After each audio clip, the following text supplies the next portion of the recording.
So today we're going to eavesdrop a little bit on the Tesla cult as the cult members are having a meeting here. You'll watch. And let's jump right in. Yeah. L- Let me I obviously agree with everything Brian said. And maybe it's not so obvious, but I do. Um, I'll add to that. And so what they do always at these meetings is they have to agree with everyone. Do you think Elon's awesome? Oh, yes, I totally think Elon's awesome. Is Tesla awesome? Oh, it's the best car in history. And Elon's the god, and we should all worship him. No, I add on to that. And I'm having this conversation with you guys today because we have this conversation in our community to be like, you may know someone in a cult, right? Be it Tesla, MAGA, Trumpy, Elon, whatever. And it's frustrating to talk to these people because they're like off in Delulu land. And so this is a question I pose is like, how do you talk to these people? Like, what are we going to do? I like to look at things from a capitalism perspective. I know there's a lot of people that think, especially right now, that capitalism's evil or capitalism doesn't work for everybody. But I genuinely think that for people who put in effort, capitalism does work if government stays out of the way. That's my Okay. So his point of view is he understands that some people don't necessarily like capitalism, but he thinks it generally works if you work hard, I guess. That's the whole point.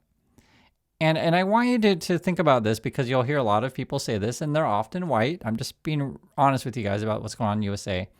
Because the deal is that, and they don't necessarily just have to be white, because you could find other people who may believe this stuff that aren't necessarily white, but I just want to make it clear.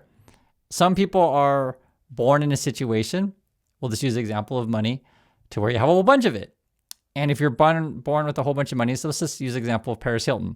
She's born into the Hilton family, and she doesn't have to go to school. She doesn't have to work. Her father can just say, hey, you're instantly senior vice president. Voila. And so this is a very important point to understand, because if you believe that the people who are wealthy in the USA are all due to hard work, then how does that explain Paris Hilton, who's literally just born rich, right? And there's any number of families like that. Now, that doesn't mean everyone born rich is lazy and does whatever Paris Hilton does. Doesn't necessarily mean that, but you should definitely acknowledge that if your dad can give you, a $1 million loan to go start your real estate business, or your parents can give you $100,000 to go start your Silicon Valley company, right? These kind of things. You should understand that not every single family has that out there. So this is a fallacy that a lot of these type of people make.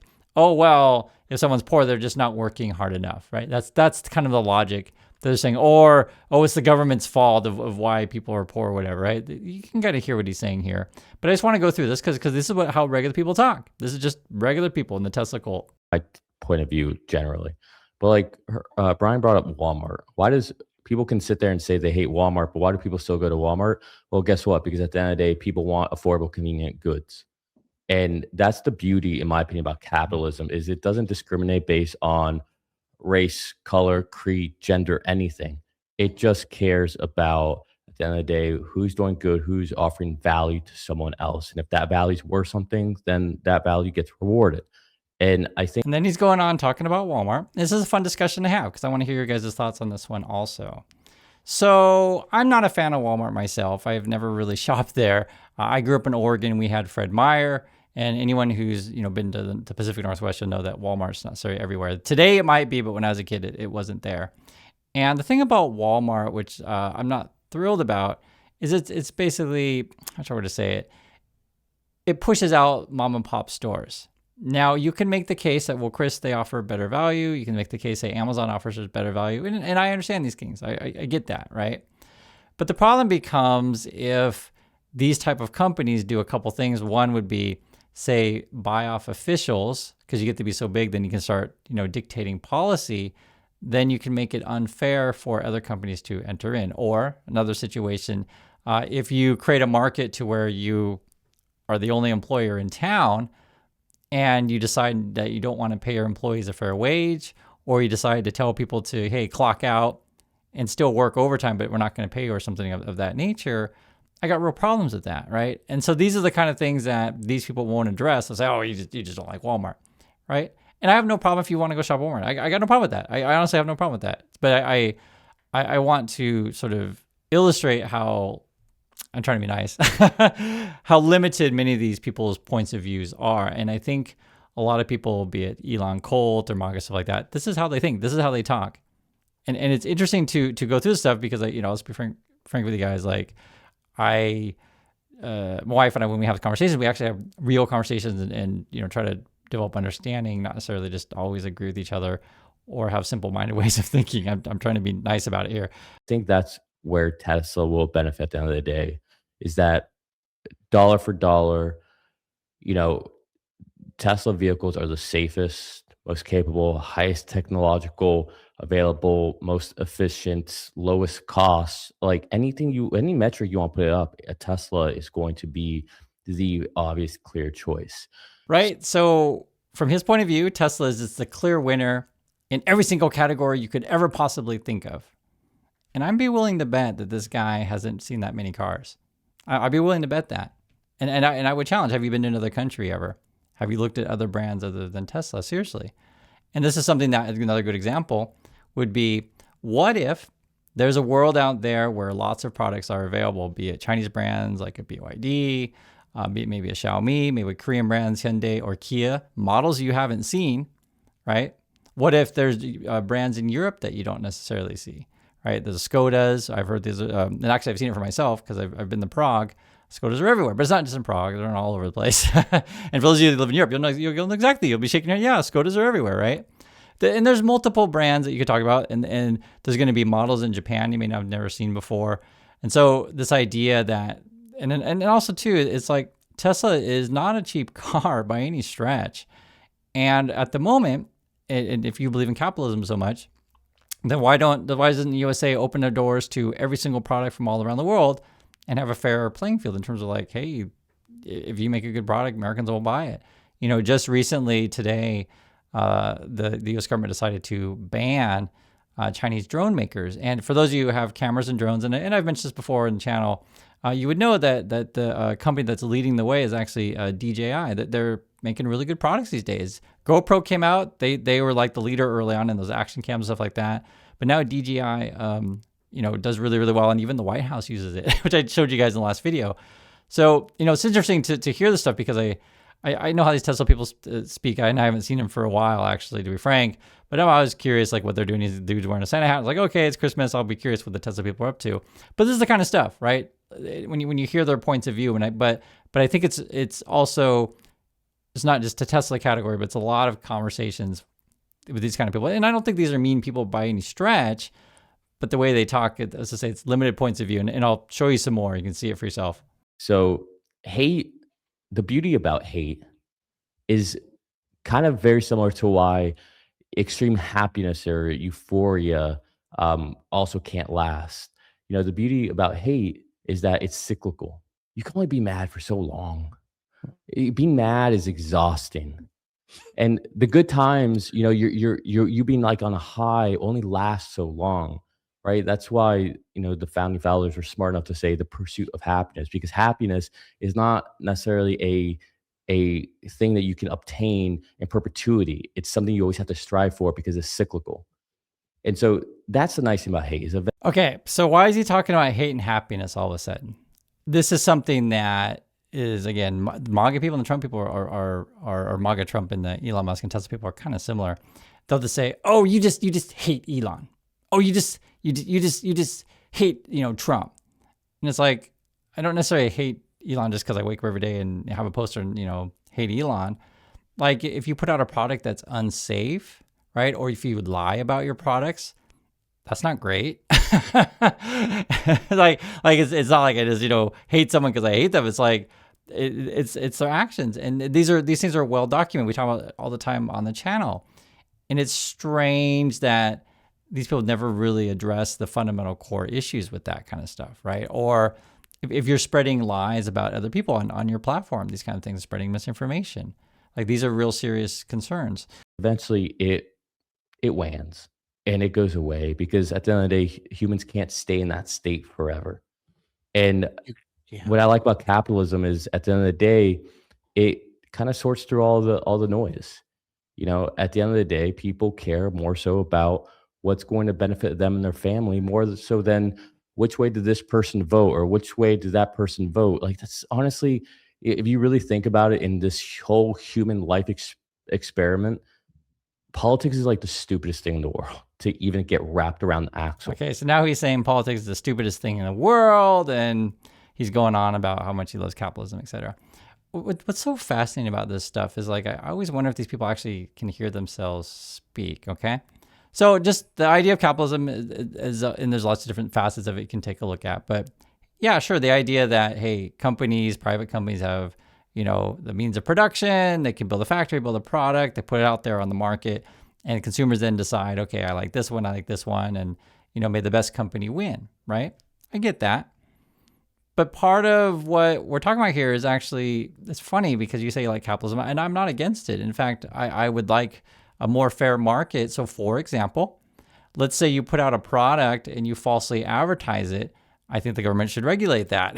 I don't want companies lying to me. And I think any reasonable person should agree when you go to the store and if we'll just use the example of food and it says, has 0 sugar.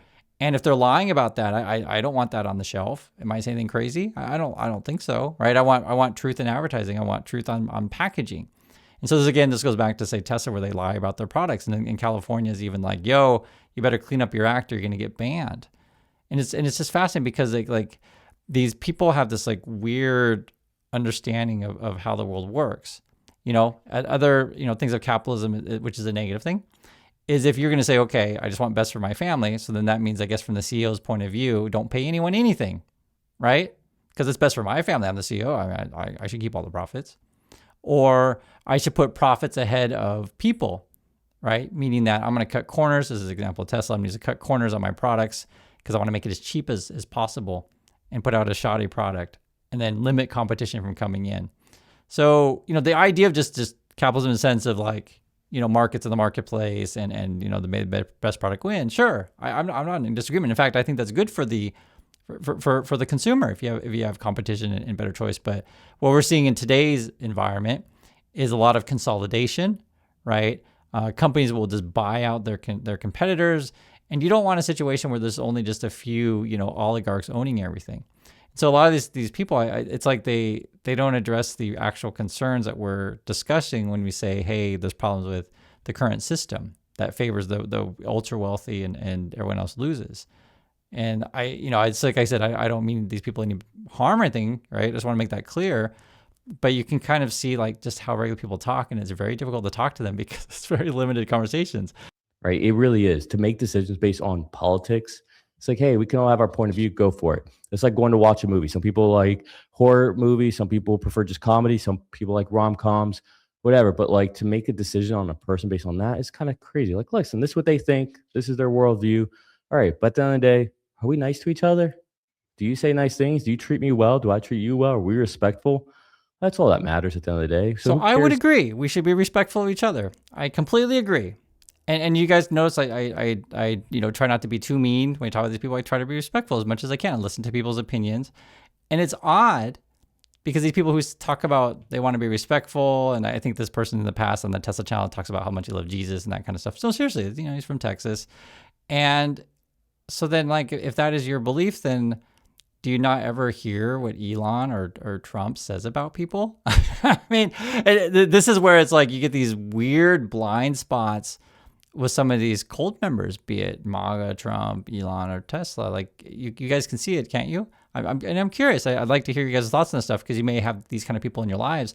And these are just your average Americans. This is a typical American. If you ever wonder why USA is the way it is, this is what many average Americans are like.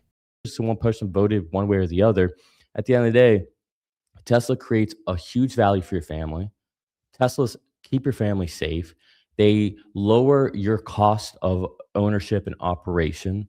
So yeah, that's very important. At the end of the day, I think that will always win out. And it's weird about the safety issue thing because this is a true story. Like literally the last couple of days we've been talking about it. News has come out that the Tesla cars they're unsafe regarding fires. You can get trapped into the car because Elon wanted to have, like basically design the car like a phone. And if you do that and you remove all the mechanical, levers and stuff like that, it makes it hard to get out of the car in case of a power failure or an accident. That's literally in the news. And the Bloomberg recently did a study, 15 people have died in Tesla that they've figured out. And then Tesla tries to hide that kind of data from you. And then when the government investigates, Elon will play games, these kind of things, because he's got a bunch of money to buy off whatever officials.